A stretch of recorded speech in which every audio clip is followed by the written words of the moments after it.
اس پاری میں 7 صورتیں ہیں۔ سورۃ الزاریات کا بقیہ حصہ، سورۃ الطور، سورۃ النجم، سورۃ القمر، سورۃ الرحمن، سورۃ الواقعہ، سورۃ الحدید۔ سورۃ الزاریات کا بقیہ حصہ، اس میں 2 باتیں بیان ہوئی ہیں۔ پہلی بات، فرعون، قوم عاد، قوم ثمود اور قوم نوح کے انجام سے عبرت دلائی گئی ہے۔ دوسری بات، بتایا گیا کہ جن و انس کی تخلیق کا مقصد اللہ کی عبادت اور معرفت ہے۔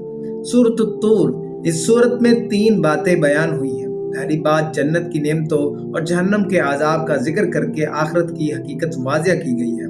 دوسری بات، مشرکین کے الزامات میں اہن، مجنون، شاعر کی تردید کر کے نبی کریم صلی اللہ علیہ وسلم کی سچائی ثابت کی گئی ہے۔ تیسری بات، توحید کے دلائل دے کر اللہ کی وحدانیت کو واضح کیا گیا ہے۔ سورۃ النجم، سورۃ النجم، اس سورت میں 3 باتیں بیان ہوئی ہیں۔ پہلی بات، واقعہ معراج کا ذکر کر کے نبی کریم صلی اللہ علیہ وسلم کی عظمت اور اللہ کی خاص قربت کو بیان کیا گیا ہے۔ دوسری بات، قیامت کی یاد دہانی کرائی گئی ہے تاکہ انسان اپنی زندگی اور انجام کے بارے میں سنجیدہ ہو جائے۔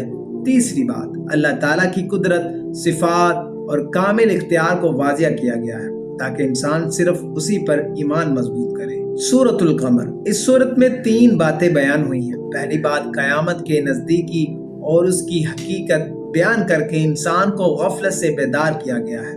دوسری بات، شق القمر کے عظیم معجزے کا ذکر کر کے نبی کریم صلی اللہ علیہ وسلم کی سچائی کو واضح کیا گیا ہے۔